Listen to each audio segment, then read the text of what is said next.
Gunshots cracked through the chill morning air of Clearwater Creek as Grace Newsom ducked behind a water trough, her heart pounding against her ribs like a wild Mustang.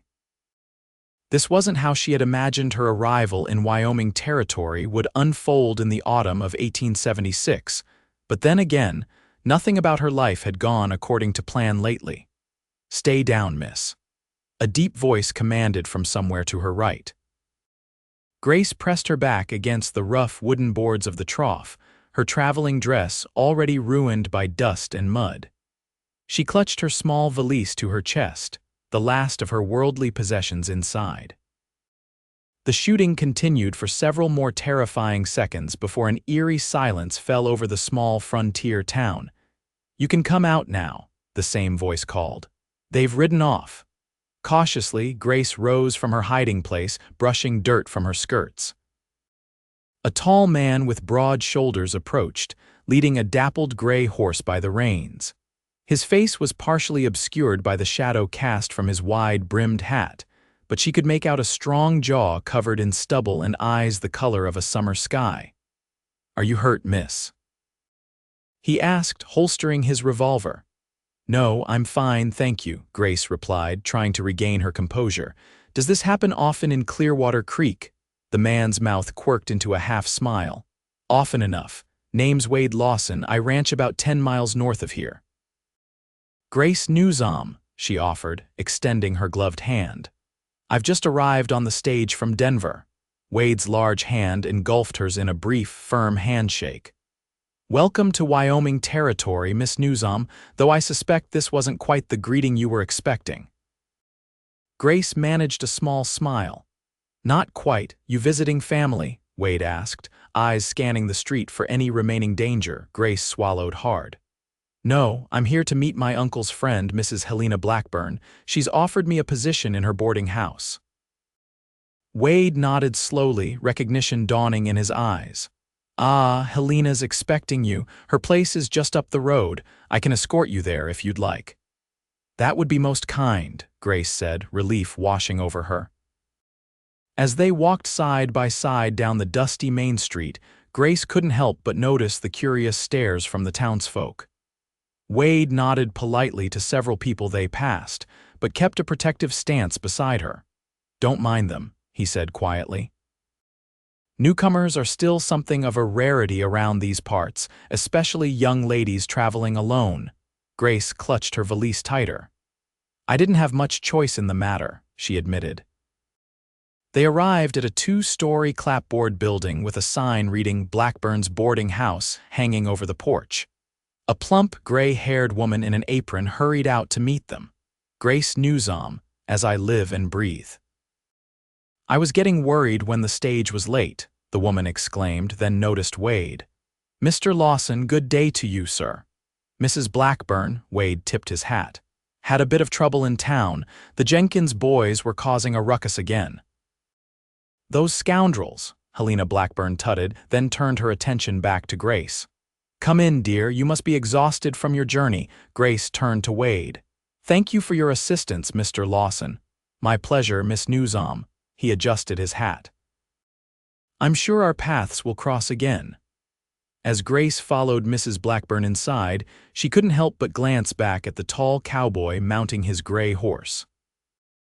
There was something about Wade Lawson that made her feel both unsettled and safe at the same time, a contradiction she couldn't quite make sense of. The boarding house was clean and modestly furnished, with a dining room on the first floor and rooms for rent upstairs. Mrs. Blackburn led Grace to a small but tidy bedroom at the end of the hall. "This will be your quarters," the older woman explained. "You'll help with cooking, cleaning, and serving the boarders their meals. We currently have 5 gentlemen staying with us, all respectable sorts, I assure you." "Thank you for this opportunity, Mrs. Blackburn," Grace said, setting her valise on the narrow bed. "My uncle spoke highly of you in his letters." Mrs. Blackburn's face softened. "Henry was a good man. I was sorry to hear of his passing." She patted Grace's arm. "Rest now. Tomorrow will be soon enough to learn your duties." Left alone, Grace sank onto the bed and finally allowed the tears she'd been holding back to fall. 3 months ago, she'd had a home, a father, and a future. Now she was alone in a frontier town, dependent on the kindness of her late uncle's friend. Her father's gambling debts had claimed everything, even their modest home in Boston. His last words to her had been an apology, but what good were apologies to a 22-year-old woman with no prospects and no family left? "You're a burden on this world, Grace," her father's sister had told her coldly after the funeral. "I've no room nor inclination to support you." Those words had cut deeper than any knife. A burden, was that all she was? Grace wiped her tears away with determination. She would prove her aunt wrong. She would make her own way in this wild new place, no matter what it took. The first week at Blackburn's boarding house passed in a blur of new routines and responsibilities. Grace learned to cook on a wood-burning stove, to launder shirts until they were crisp, and to serve meals to the boarders without spilling.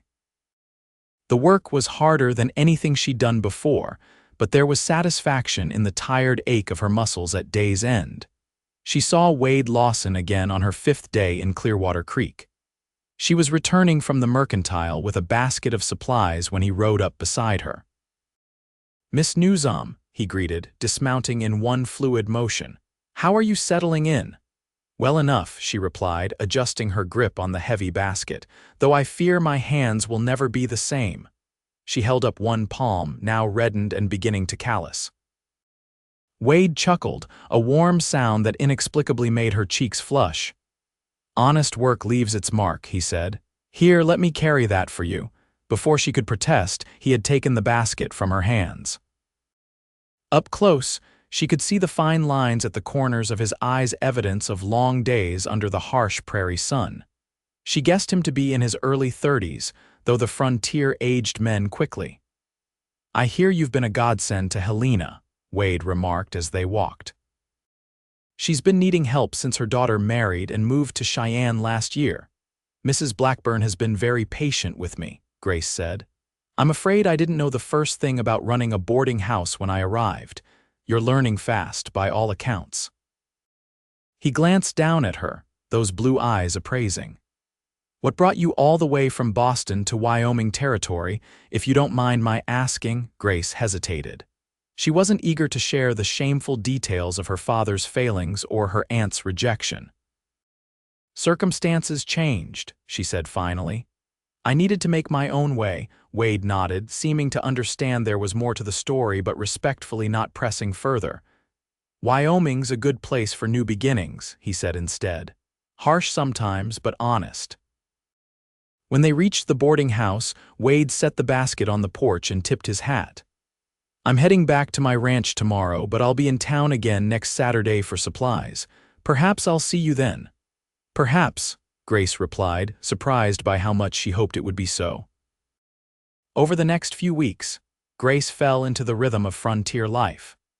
She learned the names and habits of the boarding house's regular patrons: Mr. Peterson, the bank clerk, Mr. James, the schoolteacher, Mr. Cooper, the blacksmith, and 2 brothers named Evers who worked at the sawmill. They were polite but distant, treating her with the respectful caution reserved for unmarried women. True to his word, Wade appeared in town each Saturday. He always found a reason to stop by the boarding house, sometimes staying for the midday meal. Grace found herself looking forward to these visits more than she cared to admit. There was something genuine about Wade Lawson that set him apart from the men she'd known back east. He spoke plainly, worked hard, and never made promises he didn't intend to keep. On a crisp October morning, Grace was hanging laundry in the yard behind the boarding house when she heard horses approaching. Looking up, she saw 3 men riding toward town, dust billowing behind them. Something in their posture and the way they sat their mounts set off an alarm in her mind. She hurried to finish her task and was heading back inside when a commotion erupted on the main street. Gunshots rang out, followed by shouts and the sound of breaking glass. Mrs. Blackburn rushed to the window. "It's the Hargrove gang," she said, her voice tight with fear. "Lock the door, Grace." Grace did as she was told, her hands trembling. She'd heard whispers about the Hargroves' three brothers who rustled cattle and robbed stagecoaches across the territory. They were known for their violence and disregard for the law. More shots were fired, closer now. Through the window, Grace could see townsfolk running for cover. Then, to her horror, she spotted Wade riding hard toward the commotion, rifle in hand. "No," she whispered, pressing a hand to her mouth. Mrs. Blackburn put an arm around her shoulders. "The men will handle this," the older woman said, though her voice lacked conviction. The next hour was the longest of Grace's life. She and Mrs. Blackburn huddled in the kitchen, jumping at every gunshot. Finally, the noise subsided and a knock came at the back door. "Helena, Grace, it's Wade." "Open up." Mrs. Blackburn rushed to unlock the door. Wade stood there, a bloody gash across his forehead but otherwise intact. "Is everyone all right?" he asked, stepping inside. "We're unharmed," Mrs. Blackburn assured him. "But you're bleeding, Mr. Lawson." "It's nothing," he said, though he winced when Grace stepped forward with a clean cloth to press against the wound. "Sit down and let me tend to this," she insisted, guiding him to a kitchen chair. "What happened out there?" "The Hargroves thought they'd help themselves to the bank's money," Wade explained, submitting to her ministrations. "They didn't count on Sheriff Davis being ready for them. We've been expecting trouble since they were spotted near Laramie last week. Did you catch them?" Mrs. Blackburn asked, putting a kettle on the stove. "Got two of them. The youngest Billy escaped, but he won't get far with a bullet in his shoulder." Grace cleaned Wade's wound carefully, painfully aware of his proximity. His skin was warm beneath her fingers, and she could smell leather and gunpowder and something uniquely him. "You could have been killed," she said quietly, so only he could hear. Wade's eyes met hers. "It's what men do out here, Grace. We protect what's ours." Something in the way he looked at her made her breath catch. She stepped back, suddenly flustered. "The cut isn't deep," she said more loudly, "but you'll have a scar." "One more won't make much difference," he replied with a wry smile. After Wade left to help the sheriff, Grace found herself unable to concentrate on her chores. The fear she'd felt seeing him ride into danger had revealed something she'd been trying to ignore. She was developing feelings for the quiet rancher with the steady blue eyes. That evening, as Grace was setting the table for the boarders' supper, Mrs. Blackburn approached her with an envelope. "This came for you on yesterday's stage," she said. "I forgot to give it to you with all the excitement." Grace recognized the handwriting immediately, her aunt in Boston. With trepidation, she opened the letter and read the cold, formal words. Her aunt had found a potential husband for her, a widower of 55 with 3 young children who needed a mother. If Grace wished to return east, her aunt would arrange the match. The prospect made Grace's stomach turn. She had no desire to be some old man's convenient housekeeper and mother to his children, married for utility rather than affection. "Bad news, dear?" Mrs. Blackburn asked, noting Grace's expression. "My aunt wishes me to return to Boston," Grace explained, folding the letter. "She's found a suitable match for me. And do you wish to go?" Grace looked around at the simple kitchen that had become familiar over the past month. She thought of the crisp Wyoming air, the vast open skies, the sense of possibility that permeated this place. "No," she said firmly. "My life is here now," Mrs. Blackburn smiled knowingly. Would a certain rancher have anything to do with that decision? Grace blushed but didn't deny it. "Mr. Lawson has been kind to me, that's all." "Hum," the older woman hummed. "And I've seen how you look at each other. It's not just kindness between you two." Before Grace could respond, there was a knock at the door. Mrs. Blackburn went to answer it and returned with Wade, hat in hand. "Mr. Lawson was hoping you might join him for a walk, Grace," she announced with poorly concealed delight. Grace was suddenly conscious of her work dress and hastily pinned hair. "I'm hardly presentable, you look fine," Wade interrupted. "Perfect, in fact." The sincerity in his voice silenced her objections. "Let me get my shawl," she said instead. They walked in companionable silence down the main street of Clearwater Creek. The town was quieter than usual after the day's excitement, with most folks having retired early to their homes. I wanted to make sure you were truly all right, Wade said eventually. Today was rough, even by our standards. It was frightening, Grace admitted, but I'm learning that life here has its dangers as well as its rewards. Wade stopped and turned to face her. Grace, there's something I need to say to you. Her heart skipped a beat. Yes. I know you haven't been here long and you're still finding your feet. I don't want to rush you or make you uncomfortable. He paused, searching for words. But I find myself thinking about you, a lot. Grace's breath caught. I think about you too, Wade. His expression softened. Do you? Because I'm not a fancy man with fine words. I've got a ranch that keeps me busy from sunup to sundown most days. It's a hard life, but a good one. And lately, I've been thinking it would be a better one shared. What are you saying? Grace asked, hardly daring to hope. I'm saying I'd like to court you properly, Miss Grace Newsom. If you're amenable. Joy bubbled up inside her, but caution tempered it. You hardly know me, Wade. I know enough, he said simply. I know you're brave, coming all this way on your own. I know you're kind. I see how you treat Helena and the boarders.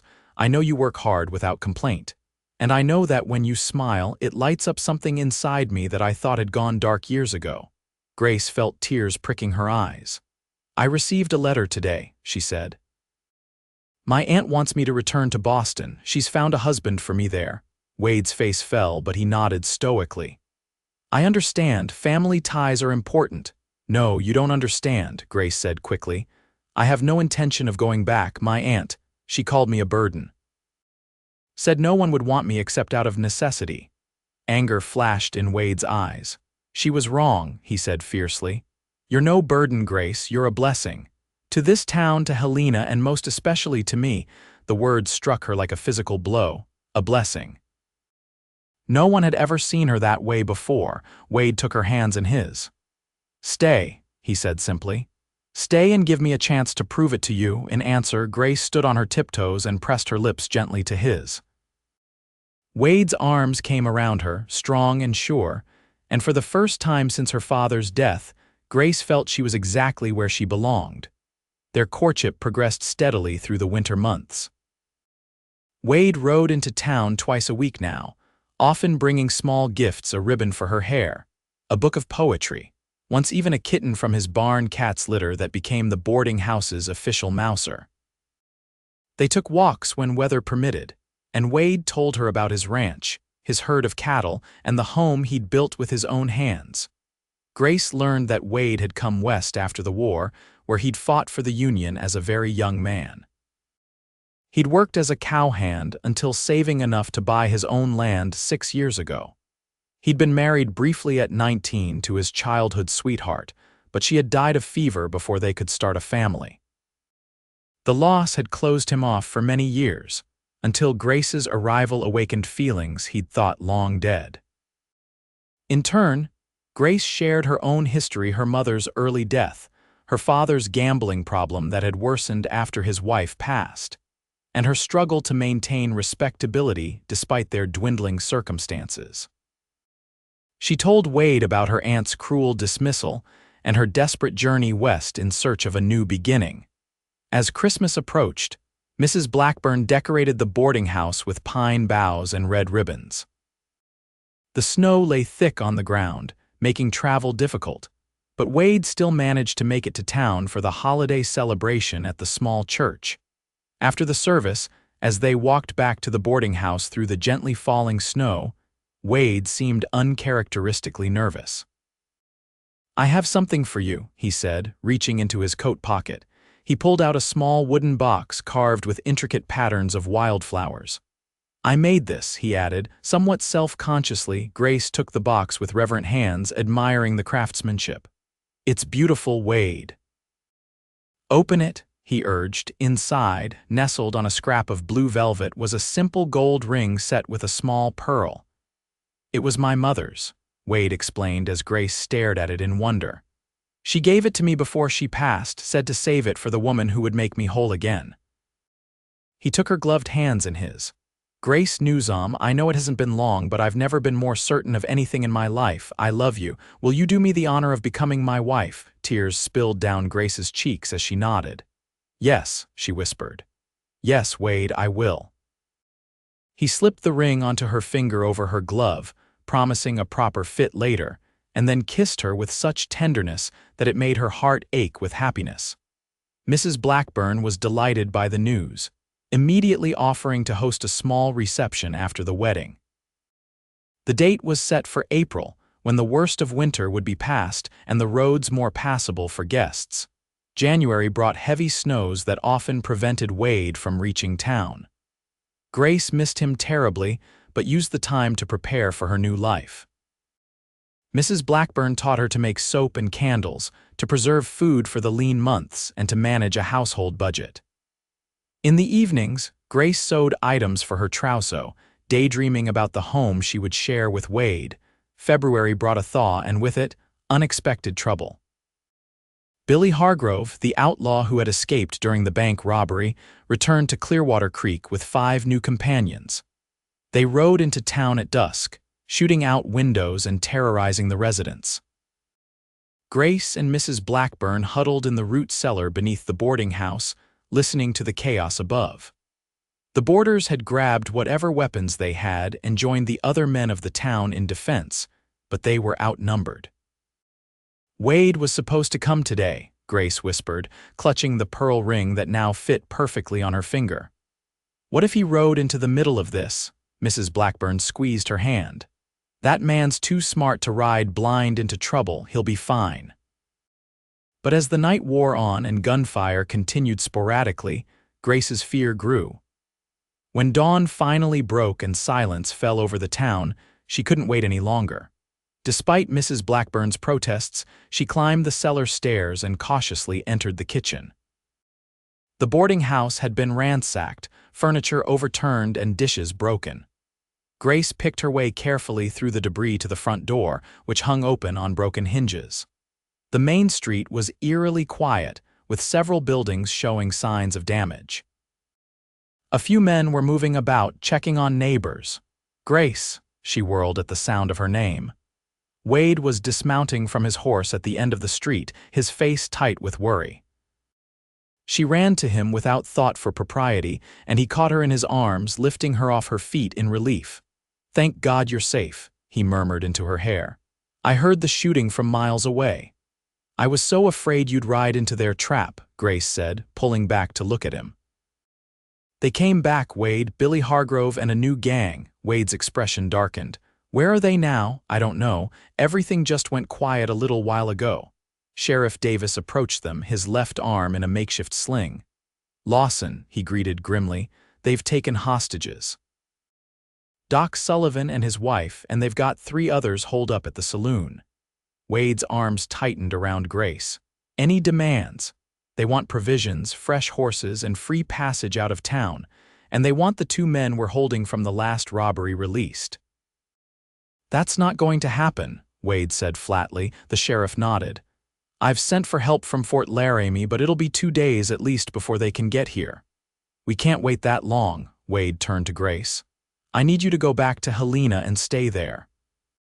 Bar the doors and don't open for anyone but me or the sheriff, you understand?" Fear clutched at Grace's heart. "What are you going to do?" "What needs doing," he said grimly. "Now go on, please." Reluctantly, Grace returned to the boarding house, where Mrs. Blackburn and the boarders who had returned were trying to set things right. The hours crawled by with agonizing slowness.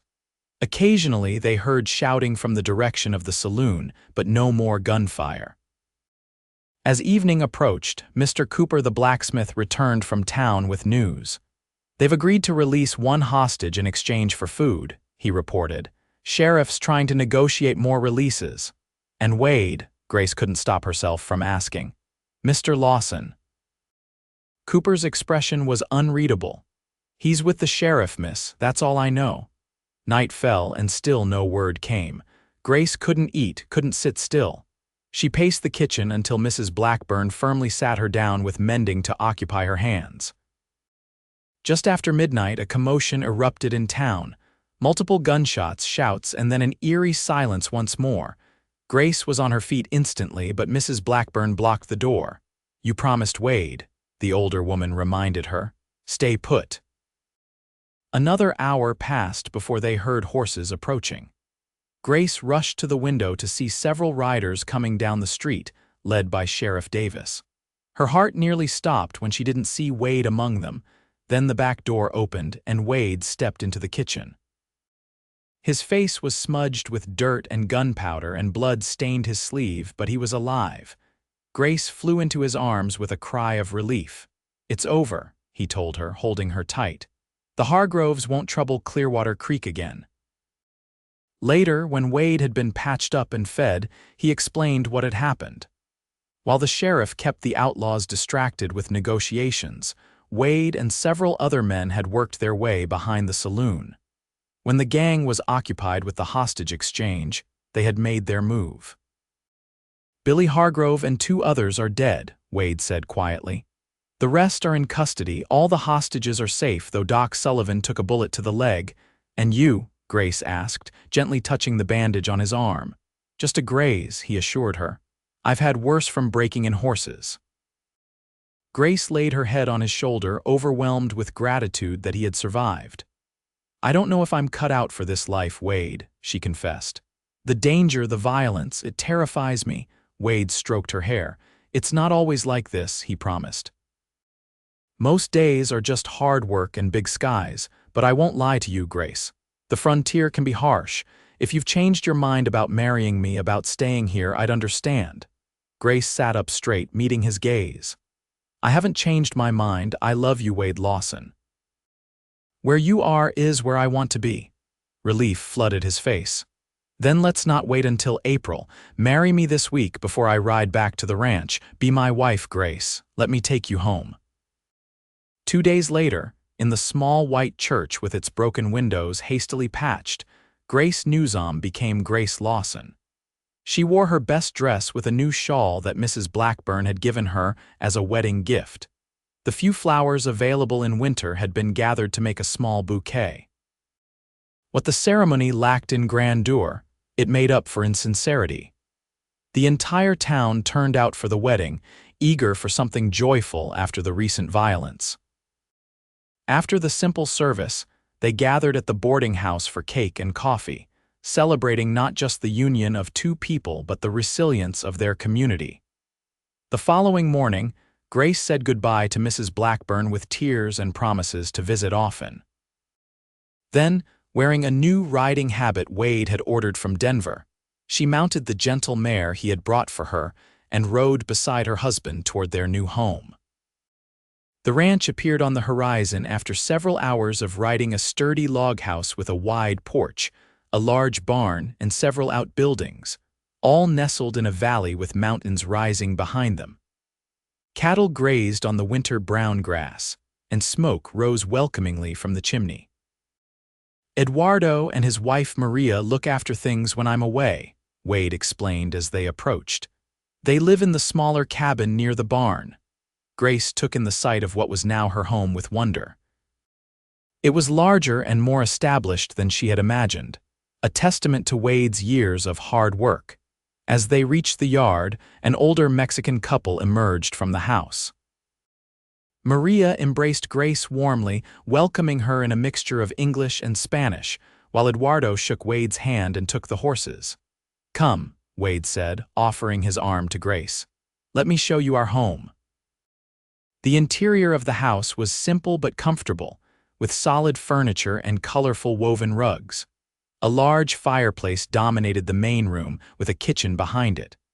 Upstairs were 2 bedrooms and a small sitting room with windows that looked out over the valley. "It's not fancy," Wade said, watching her reaction carefully, "but there's room to make it our own." Grace turned to him, her heart full. "It's perfect," she said truthfully. "Everything I could have wished for." That night, as husband and wife, they began their life together. In Wade's strong, gentle arms, Grace found a passion and tenderness she had never known existed. All the fear and uncertainty of the past months melted away, replaced by a deep certainty that she was exactly where she belonged. Spring came early that year, transforming the valley into a carpet of wildflowers. Grace settled into ranch life with determination, learning from Maria how to manage the household and garden. Though the work was hard, she found satisfaction in it. especially when Wade's appreciative glance followed her around the room. They developed a rhythm together, rising before dawn and working side by side until dusk. Wade taught Grace to ride better, to help with the spring calving, and even to shoot a rifle just in case, he said, though trouble seemed far away from their peaceful valley. In late summer, when the days were hot and the evenings gloriously cool, Grace confirmed what she had suspected for several weeks. She was with child. Wade's joy at the news was boundless. He lifted her in his arms and spun her around the kitchen, then set her down with exaggerated care, suddenly concerned he might have jostled her. "A baby," he kept saying, wonder in his voice. "Our baby." As her condition became more evident, Wade grew protective, insisting she rest more and leave the heavier work to Maria. Grace indulged him but continued to keep busy, preparing for the child who would join their family in the new year. They rode into Clearwater Creek once a month for supplies, and to visit Mrs. Blackburn, who was thrilled at the prospect of becoming an honorary grandmother. The town had rebuilt after the Hargrove incident, and new settlers were arriving regularly, drawn by rumors of fertile land and opportunity.